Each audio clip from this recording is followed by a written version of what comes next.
to understand the kind of tools that will help you to gather data, the timeline. We need to plan. There is something we call data collection plan. We are also going to develop, I hope you know, some of the capstone projects we are going to develop. We have the data collection, the data collection plan such that we to know how we prepare ourselves before to conduct the data. Talk about calls, very much in our live interest with all the stakeholders,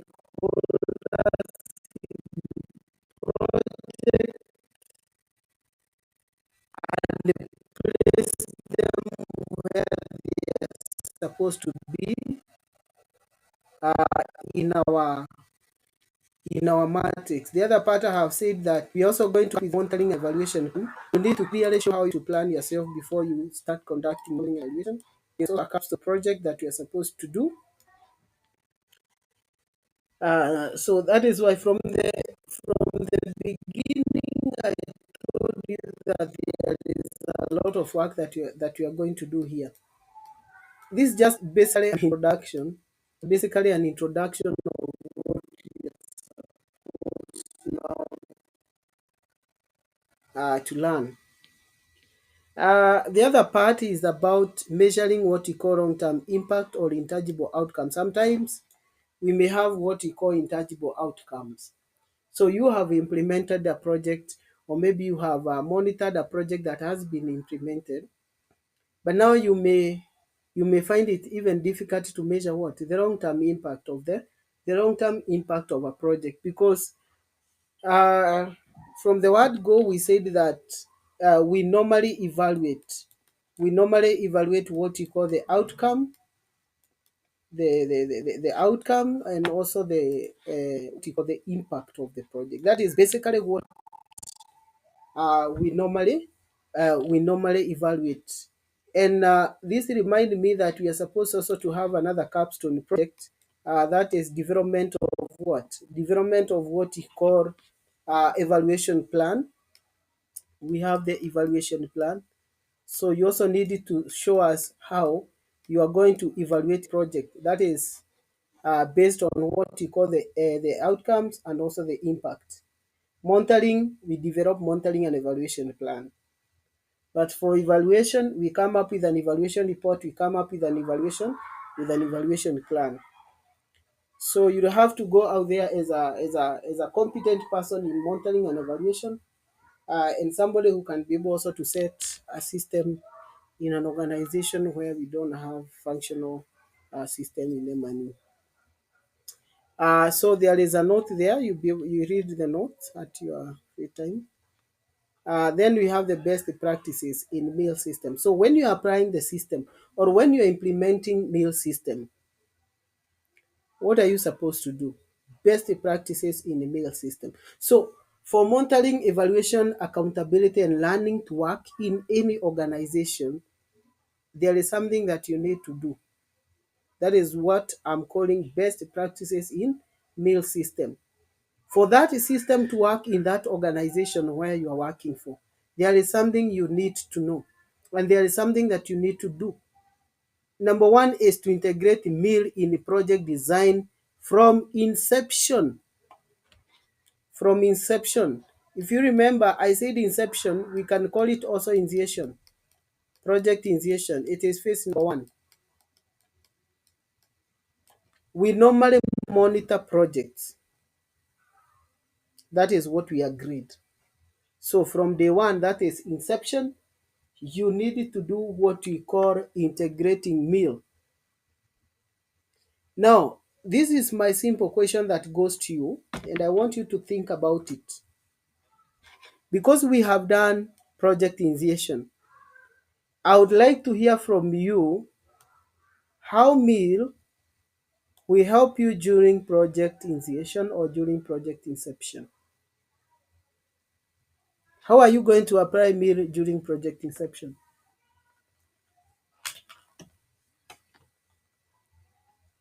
Think about it.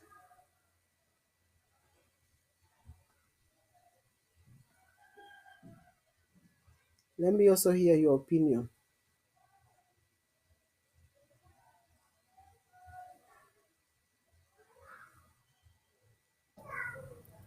The question was what, teacher? Can you repeat it again? The question is, we are saying that we need to integrate, we need to integrate meal into project from inception, or what you are calling inception. So my question is, how do we do it? How do we integrate M&E, I mean meal, in the initiation? Mm, okay, thank you very much, teacher. If I try to answer this question, Mhm, uh, at the beginning of the project, mhm, you need to set up what is called a reliable mail system. mhm, You have to set up organizational mail. Then you will align your organizational uh, what's called your M&E system mhm, to what is called a project. mhm, You will align mhm, the activities that will be implementing mhm, under your what is called a frameworks under your M&E system. mhm, You should align in order to make it clear mhm, and easy for you when you are conducting data mhm, and monitoring. mhm. Okay, I will say that yes. okay, good. It's a good trial. It's a good comment, Thomas.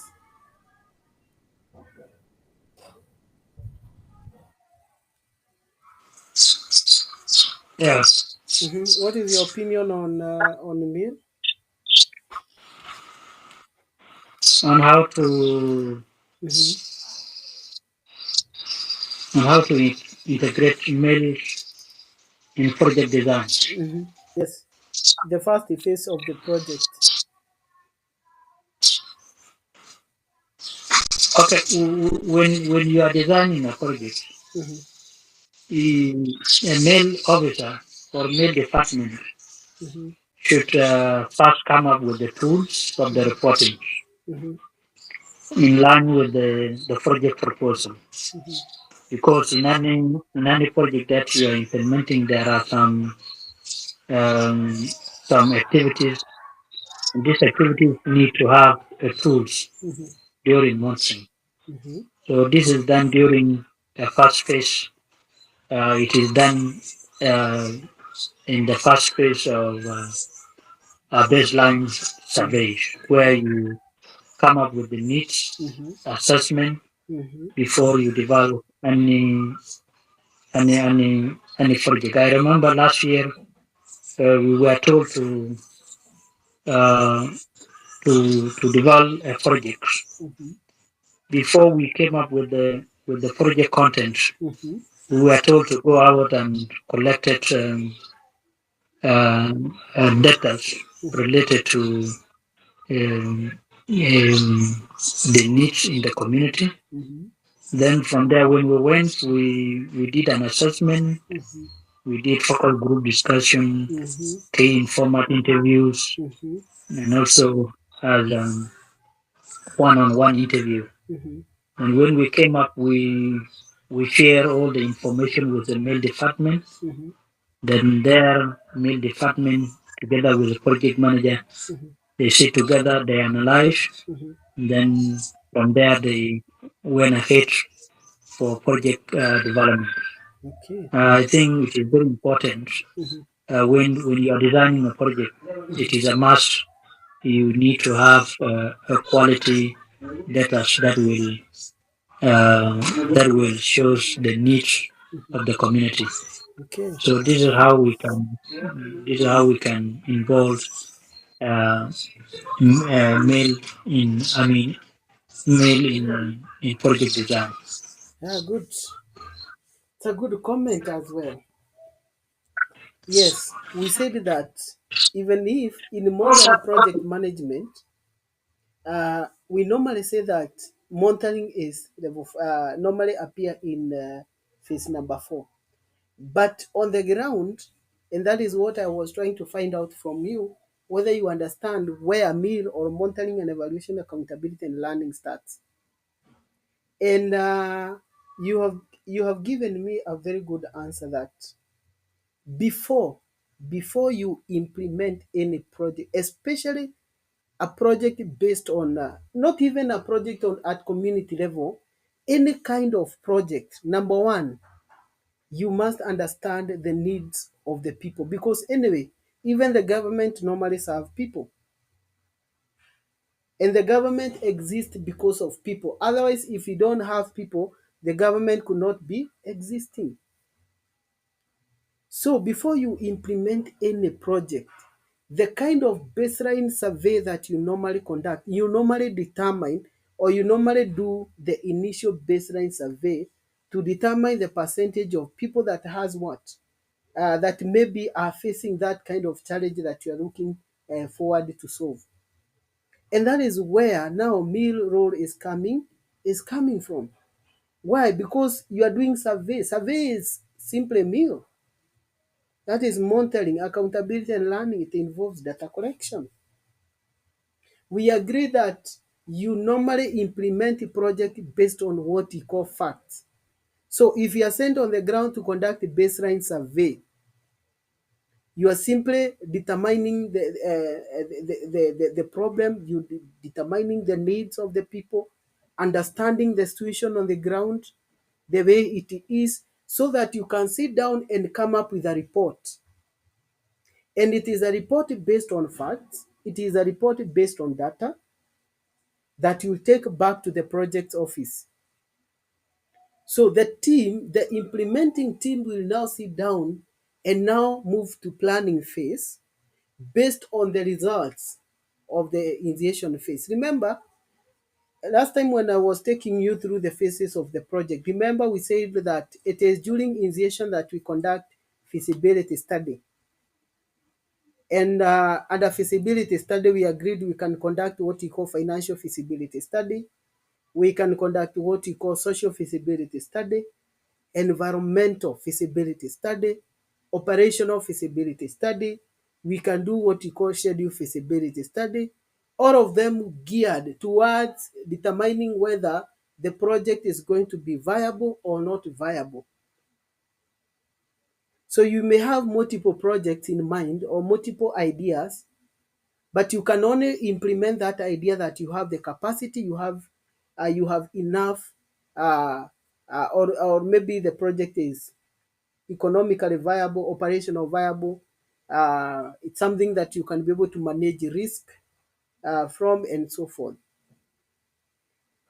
That is the role of monitoring when it comes to project design. So understand your role. So when you're working in an organization and you have a department, or you have set up a department that will help in streamlining projects, that is monitoring and evaluation. Know where you are supposed to be when the project is being implemented, and where you come from.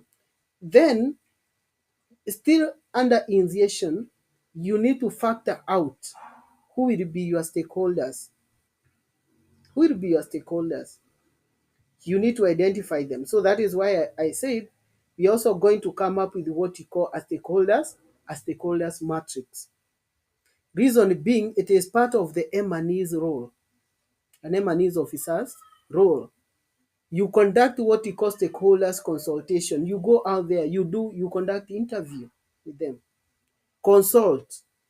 When you consult with the stakeholders, it is going to help you now to refine your project scope. It will help you to refine your project scope. Why? Because the kind of project that you are going to implement is based on what? It will be based on what you call the scope of the project. That is the scope of the project. It will have what you call time frame or time, and definitely it's going to have what you call cost or budget. So you are going to spend some money in that project. So integrate MIR into project initiation. So I just wanted you to know that you really need to put a MIR in place. You really need to put monitoring and evaluation into motion in any organization where you are. The other part is to develop what you call the robust MIR framework with clear indicators and tools. So when we are developing the framework for MIR, we need to know what to monitor, we need to know what to evaluate, we need to know what to account for, And we also need to know um, the kind of lessons that the team will be able to put in place, or what they are going to put maybe in the what you call the knowledge knowledge base, because learning is all about what has been happening all through. Learning could be current, learning could be historic.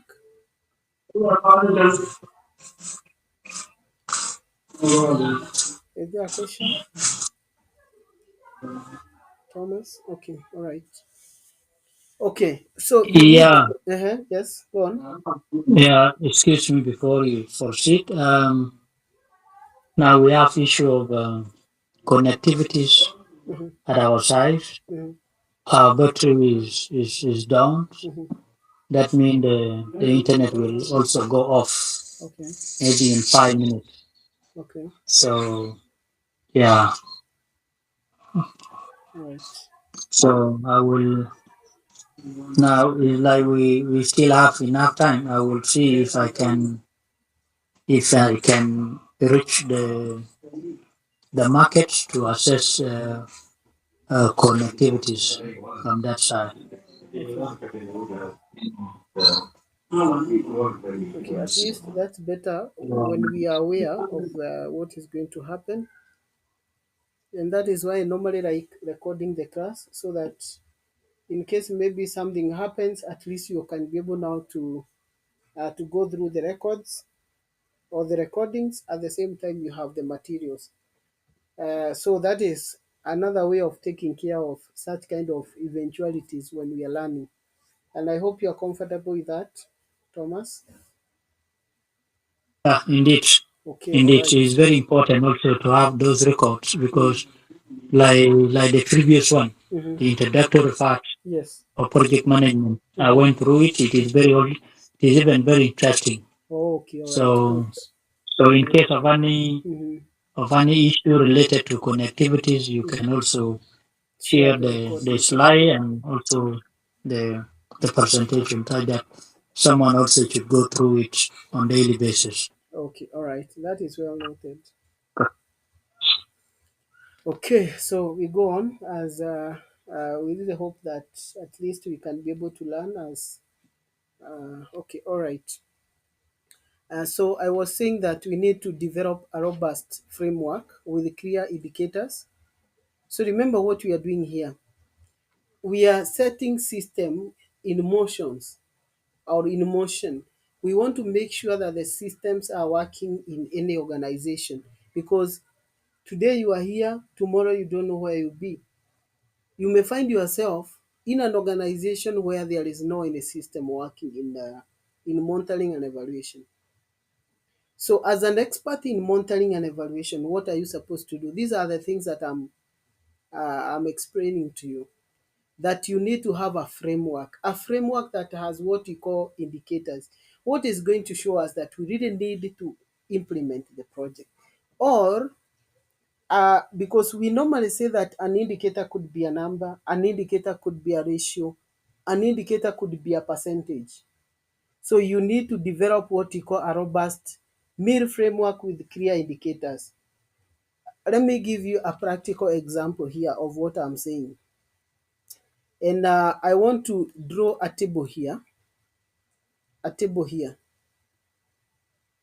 It's a very small table. I want to explain meal framework. We are saying let's have a framework that has what we call clear indicators and tools. I want us to assume that there is hunger. There is the outbreak of hunger. There is the outbreak of hunger in our place or from our place. Now, we have been invited as project managers, M&E officers, we have been invited to come and help solve this kind of problem. Assume we have already done the need assessment on the ground, we have come up with a baseline survey, at least we now know how many people need assistance, or how many households we really need to feed, and for how long are we going to feed this family. And for the project to continue running, we have already identified what we call the sustainability activities. And because we are talking about a framework that is working, let's say the goal is to end, I want us to end hunger, or let's say not to end hunger, because we may not end hunger, but let's say we have done the situation analysis, and maybe we want to reduce maybe the percentage out of the number of people that we have in that area. Majority takes maybe 90% are people who are facing hunger. Let's say we want to reduce hunger. We want to reduce this hunger, or maybe there is an outbreak of a disease. We can use that one to reduce what? Maybe malaria, the number of cases that are being reported, let's say they are maybe 50 per day. 50 per day. We are receiving 50 cases per day. And where are we getting this kind of information from? We are getting this kind of information from hospital records or the nearest dispensary. That is where we normally get such kind of information.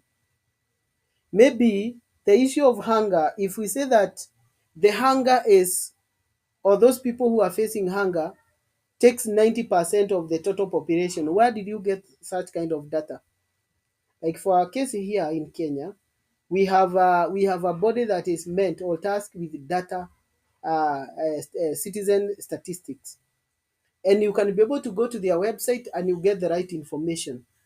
So I want you to assume that the hunger stands at 90%. So don't ask me how I got that kind of information, because you can get it from there. For example, your Bureau of Statistics, if you have a Bureau of Statistics. Or maybe you can look at maybe the report from the UN, let's say the World Food Program. They can, those are some of the places where we get secondary information about a place before you implement this project. So in an organization where the system is working, you are supposed to be very clear, a framework with the clear indicators and the tools. For example, we can say the tool that we are going to use, maybe because the population is too huge, the tool that we are going to use is survey. We are going to use survey forms. We have survey forms here. Survey forms with the list of questions. Then we want to reduce this hunger strike from 90% to, for example, let's give a realistic data or realistic information here. We can talk about maybe 40%. 40%. So there is an indicator here that is telling us that we want to reduce the hunger, from 90 to 40%. So in an organization where the systems are properly working, you really need to have what we call clear indicators and tools. These are some of the clear indicators. I'm now using percentage. Or maybe if I go back to corona cases here, like our government used to report the number of cases per day. I don't know whether in your place you used to get such kind of updates during COVID. In our country, we used to get those cases every day. Our Minister for Health used to report that today, the number of cases that have been reported are 10. So now, the next day, we aim to reduce the number of cases. How? By bringing what we call measures, washing people's hands, vaccination, wearing masks, not moving in a place where we have too many people, those kind of measures. So this robust meal system or framework that we are talking about, it should be as clear as whatever I'm showing you here. There is clear tools, there is clear indicator here. Also, because we may have indicators under output, indicators under input, I mean, not inputs, under activities, we are going to look at them. But basically, what I meant here is that you need to have clear indicators. The way I'm showing you here, that we are reducing hunger, yes. By what percentage are we reducing the hunger? So don't give just what you call opinions. Like I was telling you yesterday, please don't use opinion if you are a qualified professional in M&E. Stick to data, and you must love data with one heart, because meal monitoring and evaluation is all about data. So you cannot avoid data. And the other part that we really need to ensure that we have in the organization is capacity of the staff and partners. So Abdi, if you're going to set up a new department where you work, that is, let's say you have come up with a monitoring and evaluation department, there is something that you are going to do, whether you like it or not, to capacity build your staff in that department. Look for partners, those people who can help you in implementing projects, those people who can help you in funding projects. You see, even when you are working with government, they also look for funders to come and invest in the country. So you need to look for partners that can help you to come up with what you call the P project, the PPP project, the 3P projects, where we have public partnership or public-private partnership projects. Normally call them PPP projects. This one.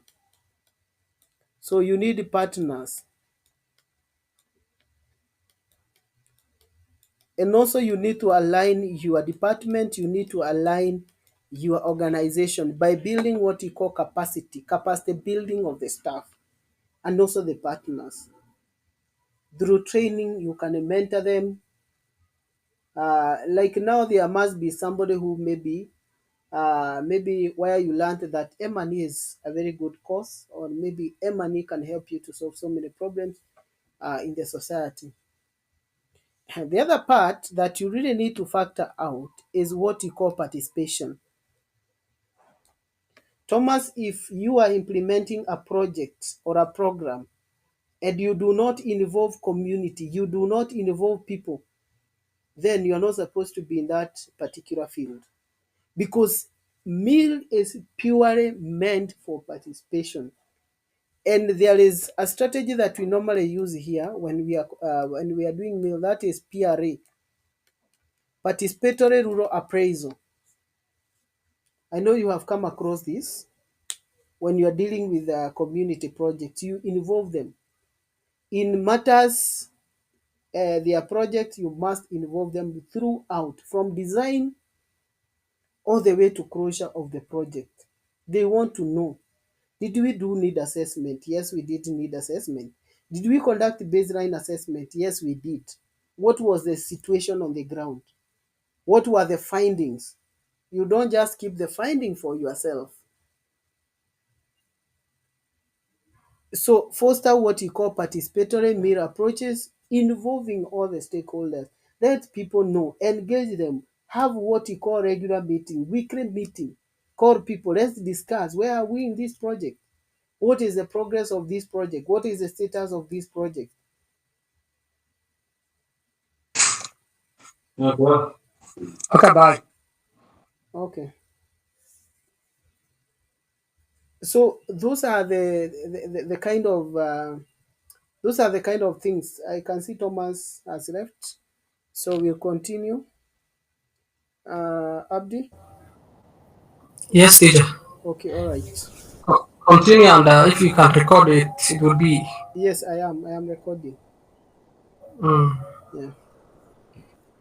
So. Teacher, Mhm. teacher, this what is called developing a robust meal framework, and these three things: capacity building Mhm. and fostering participatory meal. These are directly related to what I am witnessing right now, Mhm. because of I came a ministry Mhm. which which there was no what's called any Mhm. M&E system. Mhm. Mhm. Even it is from right now I'm going to establish it to start from scratch. Okay. I wanted to build what's called M&E system. Mm-hmm. Uh, Even here we have, as Ministry of Health, we have different departments Mm-hmm. like malaria, Mm-hmm. public health, Wow. nutrition, Mm-hmm. public health, Mm-hmm. so on the coronavirus department. Mm-hmm. Project called Marwa Afimat, Marwa means Mm-hmm. lady health, Mm-hmm. lady health. Mm-hmm. So all these programs, some of them they have their Mm-hmm. own what is called M&E, Mm-hmm. but I am I am doing what's called I am central M&E. I am the general M&E of the ministry. So Mm-hmm. they don't have even Mm-hmm. M&E system directly. Simply they take Mm-hmm. indicators from the program officers, then they Mm-hmm. go to provisions. So they enter some texts Mm-hmm. and some problems they have seen Okay. health facilities. Okay. Okay. Okay. Okay. So so the problem that I am facing right now is Mm-hmm. I am very busy how to build what's called a The M&E system. system Mm. for the Ministry of Health. Okay. So before that, I need to collect it, how many programs are running right now, Mm-hmm. how many projects. Sure. So I am collecting right now that. Yeah, you need that kind of data so that Yeah, you after can that put it your will be house easy in for order. me to. Yeah. Mm-hmm. Okay. So whatever we are doing right now is really helping you what you are figuring out. Okay. Okay. All right. All right. So we can go on. So in our next phase, I think we are going also to look at what is in the M&E system. For you to set up the M&E system, what do you need? There are those things that you need for the M&E system to work in any organization. That is what we are going to look at later. So M&E system has so many things. We are going to see them. It is made up of what we call parts. So we look at it. So the other point was about building capacity, and I've talked about participatory. So you need to engage all of them. So when you are gathering that kind of information that you're looking for to know the kind of project that are in place, the status of those projects, maybe some of the problems that these people are facing, developing the framework for each and every project. In fact, you'll find M&E, so I mean the mill so interesting once we start now developing the framework, because the framework will now help you to understand better where how to actually monitor this project using framework, what you need in also in an M&E plan. So you look at it. We're also going to develop those documents. The other part is regular review and adapt email strategies based on what you call evidence. So you really need to review and adapt email strategies. You'll come with your own strategies on how you want the department to be. But these strategies will be based on what? The evidence that you have gotten. For example, when you go to the Ministry of Health, what are some of the projects? If you look at it, if you evaluate those kind of projects, let's say look at the outcome of those projects that they have previously implemented. Did they meet the needs of the stakeholders? If yes, maybe that strategy can be used in future. If no, you really need to look at the points where you can be able to come up with your own strategy to improve maybe the processes and also the systems. So the best practices in M&E, very, very important. Uh, I don't need to dwell so much on this. That is the background of monitoring and evaluation, because it's something that we have been doing. So I don't really need to talk about that. Maybe what I can talk about briefly before we move to the next part is result-based management. And you'll find yourself dealing so much with what you call results. because you are working with the government, you are working in a government ministry. So you work as an M&E officer, but at the end of the day, uh, the senior most person who is now the president, or maybe the CS or the PS in that department, would want to see that there is what you call performance or maybe achievement. So if you are saying that you are going to distribute 10 mosquito nets in let's say Hargeisa, they would want to see the outcome of that particular exercise. They would want to see the output. How many mosquito nets did we distribute? So after distributing that mosquito nets, later on we go on the ground to conduct what we call post implementation evaluation. So we are now assessing the impact of distributing the mosquito nets. Have we reduced the number of cases? If it is about the output of maybe this particular exercise, how many mosquito nets did we distribute? If we did distribute, how many people are using those mosquito nets? How many people are able to treat the mosquito nets? Because now that is what we realize after a short period of time. That is now the outcome. The wrong after this, we want to see that the cases have now reduced completely, because the aim, we wanted the results. So the result-based management is very, very important, because you need to come up with a strategy on how, and also focus on the performance. If there is this docket for public works, let's say infrastructure, you want to see their performance. You want to see how many houses have you built, results. So it is based on what you call the results, result-based management. And we decided to bring in the aspect of result-based because of what you call public administration. Like now where you are in government, you are in we can call it like a public administration. Why? Because we need to account result. So at the end of the day, what we need to see? We need to see results. When you are given target, what the donor is really looking for, or the supporter, is the result. Accountability.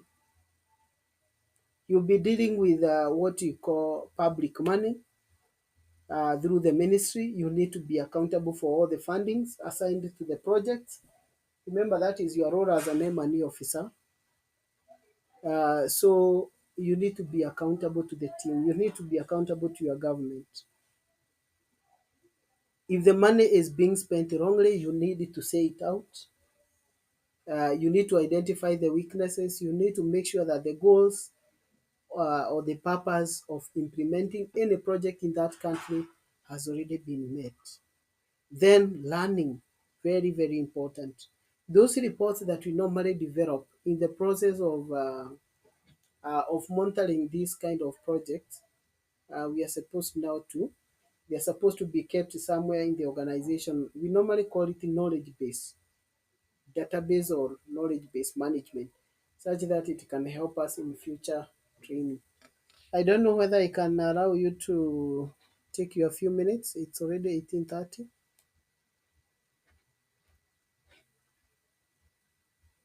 Okay, all right. All right. Yes, teacher. Okay, 3 to 5 minutes, then I will come back. it's all right. The, the aim and the idea.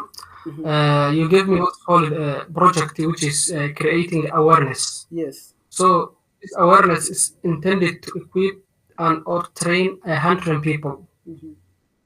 So 100 people has taken part to this The in training. this training. So yeah, so Output. this will be output, immediate outputs. Yes. Already they have taken the Mhm. training. They have taken. Mhm. Secondly, when it comes to the outcomes, Mhm. we focus the knowledge and the skills that they have gained. Mm. They can now So put that we application now. mm, Mhm. yeah, so that we can we consider the knowledge and the what's called skills that they have taken from the training. We Mhm. we consider as the outcomes. Mm. The impact is the what's called the goal. Mm-hmm. Did we achieve or have we achieved Mm-hmm. the goal of this training? Yes. Could be impact. Yes. Yeah, right now I have understood it. Okay. Right. Good. So maybe what else can we talk about the RBM here? Oh yeah, there is this point that I have highlighted here. The RBM has become a foundational framework for donor agencies. I will explain the reason why. Then government, and what you call the non-governmental, and also international institutions such as the UN, the World Bank, and African Development Bank, because these people are geared towards seeing what we call the result, the performance. If you give me this kind of work, for example, when Media Africa was employing me as a consultant tutor, what did they look at? They look at my experience in training and also my experience on the ground. Then they gave me what we call a test so that they can be able to see the results. And what is a test? By training people, impacting knowledge and skills, because at the end of the training, they are going to get what you call evaluation. They are going to send what you call evaluation forms so that you people, you can be able to evaluate my training. You can be able to evaluate the school. So you see, they are geared towards what you call the performance. How am I performing? What about the output of my training? Like how many people have I trained in this particular area? If I have trained these people, where are they today? Majority of them are now working with the international NGOs, even here in Kenya, others in West Africa, others in East Africa, and so forth. So that can clearly bring what you call the performance. There is the output, there is the outcome, and also there is the impact of the training. Because if people now can be able to bring what you call bread on the table, using the same skills that they have gained, then it means there is what? There is what you call the impact. There is what you call the results. And the donor want to see results. The government want to see results. The NGOs want to see results. The non-governmental organization want to see people who can perform, people who can deliver. If you are given a certain task, can you be able to deliver that task within a certain period of time, within a particular budget? And even the scope. So those are the things that the RBM. So RBM majorly focus on what we call results. Are you able to perform? Are you able to deliver? After delivery, are you able to bring what we call the impact to the society? Because if you can come up with a program or a project and you go ahead and implement the project, and maybe the project failed to meet its intended goal, then the RBM is not applicable there. And at that point, that is when you normally find that some projects have been left halfway. They have been staffed, no money to fund the project.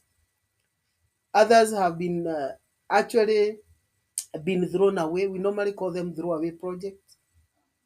The project is at the middle of implementation.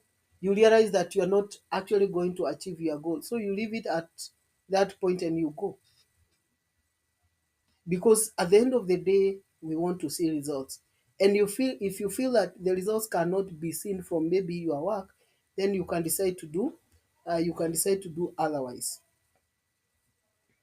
So we also saying that the RBM is also being demanded by various organizations because of what we call transparency, because of what we call cost effectiveness. The other one is what we call the impact of public and donor funded interventions. Let's see results. Show us how you have been performing. Show us how much you have spent, how much time you have spent in that particular project, whether it is worthy to spend that money, whether it is worthy to spend that time. So when you talk about transparency and cost effectiveness, it is very, very important in those kind of projects. Then the RBM has its own principles. And what do we mean by principles? These are the things that normally guide this process of performing what you call the project, monitoring, and so forth. And number one is what you call the RBM will focus on the results. So you may decide to incorporate RBM in your system, in the M&E system. You focus on delivery. Because if you focus too much on activities and you fail to focus on the deliverable that is going to be delivered after the intervention has already been done, then you may find that you are not doing anything. So it will focus on the results. Even when you're conducting, or when the team is conducting what you call data collection or what you call research, you focus on the results of that particular activity. So you not merely focus on what you call activities that are being done in that particular project, but you focus on what on the result of that particular program. The other part is about strategic planning. You set what you call realistic and achievable objective, and even goals. And they must correspond to what you call the indicators. We are going to see the indicator matrix later as still in the process. So, and also we are going to see SMART objective when we are developing the TOR. So you need to set what you call realistic goal. For example, when you talk about setting realistic goals and objectives, you cannot say that in a day you can be able to implement any project. No. Like, let me give you a practical example here related to medical field. We have the case of the case of malaria outbreak. Let's say we have malaria outbreak here. So from the hospital records, because that is where you are going to get this data, hospital records, from the hospital records, the data that you have extracted from the hospital is telling you that malaria cases that are being reported are maybe, let's say, within 1 year, the number of cases that have been reported are maybe 10,000 cases. Within 1 year, there are 10,000 cases that have been reported. So which means that on average, every month there is about, let's say, 7,000 cases. No, and it's not 7,000, 700 cases. So in a year, the number of cases that you have received are 12. So every month we are receiving, for example, 700 or 800 cases.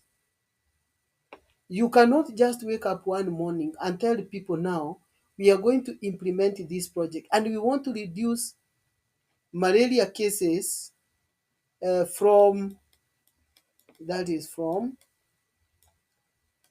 10,000 cases, to 0 within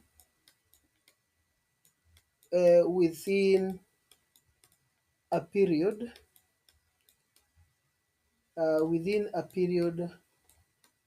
of 1 month. So you'll not be able to use the principle of RBM because you need to have what you call clear strategic planning. You need to come up with a strategy. You set what you call realistic and achievable objectives. You can't tell me that the number of cases that we are getting are 10,000 in a year, and you want to make sure that you have reduced the number of cases from 10,000 to 0 within 1 month. You'll not be able to get the results. It is not practically possible. And the principle of RBM number 2 cannot be able to apply here. Number 3, performance measurement is another principle of RBM. So in any case, if this is a project that you are implementing, you need to measure. That is why we focus so much on even the indicator matrix. That is something that we cannot overlook when we are learning this monitoring and evaluation, because it is everything. Indicators are everything in monitoring and evaluation. So performance measurement using indicators, these ones, they are very, very important. And we say that indicators, they're the one to show you where you are moving from, or your progress, whether you are moving towards the success or you are moving towards failure. Like now, if you are talking about reducing the malaria cases from 10,000 to 1 or to 0 within 1 month, you need to have what you call indicators. The indicators will show you the progress. They will show you the progress. In 10 days' time, if you're saying that within 30 days, you're supposed to have maybe reduce the number of cases reported from 10,000 to 0, then within 1 day, you're supposed to see a certain number here. Maybe the number of cases that have been reported is 0. So in a day. So it's an indicator, it's a measurement. You can be able to say that the number of cases that we are receiving on a daily basis are 30 or are 0. It's an indicator. And it can help you to track the progress of the project, because you are geared towards reducing the cases from 10,000 to what we call 0. 0. So this one is a number. The other principle that will guide you when you are incorporating RBM in your system is what you call use of evidence and data. This one, if you want to make any decision, it should be based on what you call evidence. Data has already been collected. You better set up what we call monitoring and evaluation tools, have the rights of COBOL, the ODK that are working in the organization. Why? Because you need to get what we call information. You need to get data. You must have data. Because when you make data decision driven, then you are going to make a decision that is reliable, or a decision that is clear to everybody, or a decision that is correct. The other principle that is very, very important in RBM is accountability for the results. We are going to see how each and every person is going to appear in the in the monitoring and evaluation plan. So when we are developing monitoring and evaluation plan, this is where this principle is going to apply. Accountability for the results. Why? Because each and every person will have a role. Let me show you. Let me check whether I have a copy of monitoring and evaluation plan. I can maybe show you before we actually reach to monitoring and evaluation plan. I think I have a template.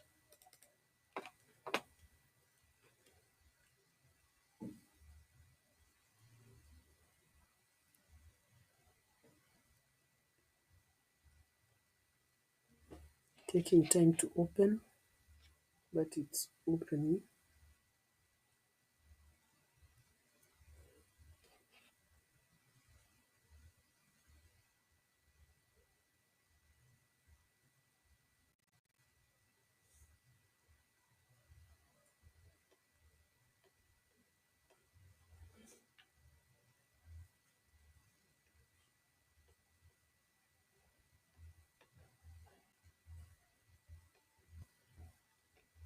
So I want to show you something here.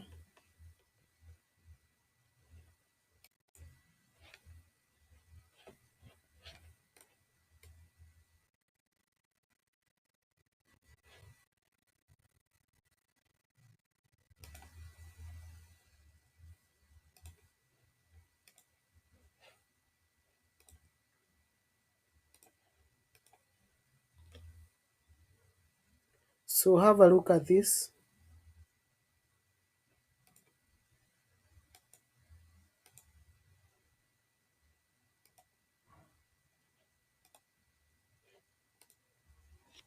Can you see that?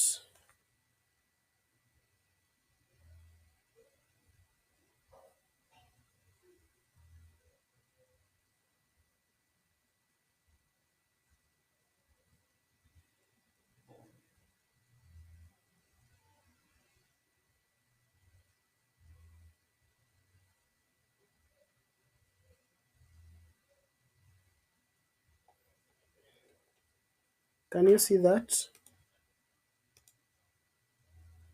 Can you see that? Yes, teacher. Yes, So this is just a I can see. sample of monitoring and evaluation plan that we're also going to do. So this is just a template of roles and responsibilities. So from this kind of monitoring and evaluation plan, we are going to insert each and every person in the organization or in any project that we are going to monitor, and we're also going to indicate the roles and responsibility of each and every person. And that is why I was saying in this document here, document,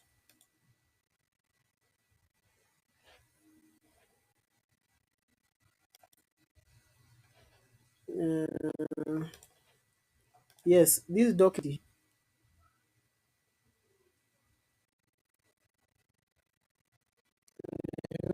it is visible. Accountability for results, accountability for results, clarifying the roles and responsibility at all levels. We must clarify the roles and responsibility. So in monitoring and evaluation, you must clarify the roles and responsibility. And it is part of the principles of RBM, because in case anything happens in that particular activity, you'll be liable. You'll be responsible for anything that happens in that particular project. So lastly, under RBM, there is learning and adaptation, continuous learning, evaluation, and so this is evaluation. So everything that you evaluate, it will now form as part of learning to the organization. So I can see it's already 7, and I beg to stop at that point so that you can also take your time, you go through the main part. I hope we are going to complete this by tomorrow so that we can now start practical activities. Any question? No question, teacher. All right, okay. So you have the materials. Thank you. Maybe what I can share are the Yeah. recordings. Mm. It's all right. So we can call it a night. Yes, we have gotten what's called yesterday's material. Mhm. This will be useful for what's called to prepare and to understand in detail what's called Mhm. before the other session. Yeah, sure. Yeah. So thank you very much, teacher. Good evening. Good evening to you, sir. Bye.